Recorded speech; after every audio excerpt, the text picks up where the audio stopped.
اعوذ باللہ من الشیطان الرجیم بسم اللہ الرحمن الرحیم۔ معزز خواتین و حضرات، آج ہم حضرت موسیٰ علیہ السلام کے معجزے کے ذریعے فرعون کی عبرت ناک موت کا واقعہ سنیں گے۔ تاریخ گواہ ہے کہ جب بھی اللہ کی زمین پہ کسی انسان نے تکبر کیا، ظلم کیا، تو اللہ نے اسے نشان عبرت بنا دیا۔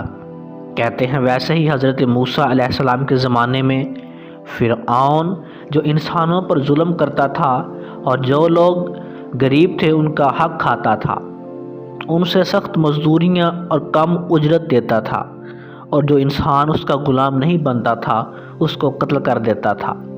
تبھی اللہ نے اپنے نبی موسیٰ علیہ السلام کو کہا، اے موسیٰ، فرعون تک میرا پیغام پہنچاؤ کہ وہ انسانوں پر ظلم نہ کرے، ورنہ اللہ کا عذاب ان کو لے ڈوبے گا۔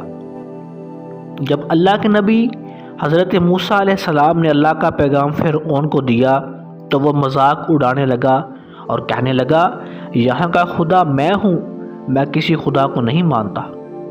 بس اللہ اپنی نشانیاں حضرت موسیٰ علیہ السلام کے توسط سے دکھاتا رہا، اور پورا مصر حضرت موسیٰ علیہ السلام کے معجزات کو دیکھ کر حیران ہوتا گیا۔ کچھ لوگ ایمان لے آئے اور کچھ فرعون سے سوال کرنے لگے۔ بالآخر فرعون موسیٰ علیہ السلام کے معجزے دیکھ کر اس بات پر آن پہنچا کہ آج میں موسیٰ اور اس کی قوم بنی اسرائیل کو قتل کر دوں گا۔ اللہ نے اپنے نبی موسیٰ علیہ السلام کو پیغام پہنچایا کہ اے موسیٰ، اپنے قوم کو لے کر آج رات اس شہر سے باہر نکل جا۔ تو یوں حضرت موسیٰ علیہ السلام اپنی قوم کو وہاں سے لے کر جانے لگے۔ اس بات کا علم جب فرعون کو ہوا، وہ غضبناک ہو کر کہنے لگا، کچھ بھی ہو جائے میں موسیٰ اور اس کے ساتھیوں کو اب قتل کر کے ہی چھوڑوں گا۔ اپنے جاہ و جلال میں بنی اسرائیل کو ڈھونڈنے لگا۔ کہتے ہیں کہ آگے آگے موسیٰ علیہ السلام اپنی قوم کے ساتھ اور پیچھے پیچھے فرعون کا لشکر ان کو مارنے کے لیے آتا رہا۔ بالآخر بنی اسرائیل دریا تک پہنچے۔ فرعون کا لشکر پیچھا کرتے کرتے ان کو دیکھنے لگا۔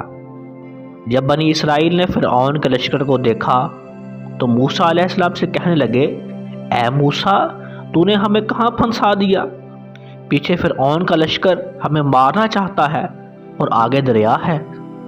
اللہ کے نبی موسیٰ علیہ السلام فرمانے لگے، اے لوگو، گھبراؤ نہیں، اللہ ہمارے ساتھ ہے، یہ ہو ہی نہیں سکتا کہ فرعون کا لشکر ہمیں پکڑ سکے۔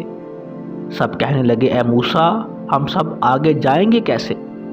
بس اتنی دیر میں آواز غیب آئی، اے موسیٰ، اپنی عصا کو دریا میں دے مار۔ تو جیسے ہی موسیٰ علیہ السلام نے اپنی عصا دریا میں دے ماری تو آدھا پانی اس طرف اور آدھا پانی اس طرف ہو گیا اور درمیان میں رستے کو واضح کر دیا۔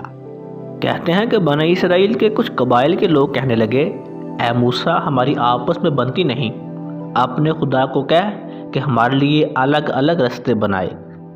اللہ کے نبی موسیٰ علیہ السلام نے اس دریا میں 12 جگہوں پر اپنی عصا ماری اور 12 الگ الگ رستے بنے۔ وہ 12 قبائل الگ الگ ہو کر دریائے نیل سے باہر جا نکلے۔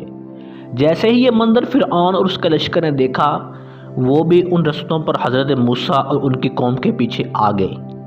جیسے ہی فرعون اور اس کا لشکر دریائے نیل کے درمیان پہنچے تو اللہ نے پانی کو پھر سے حکم دیا کہ اب ویسے ہی ہو جا جیسے پہلے تھا۔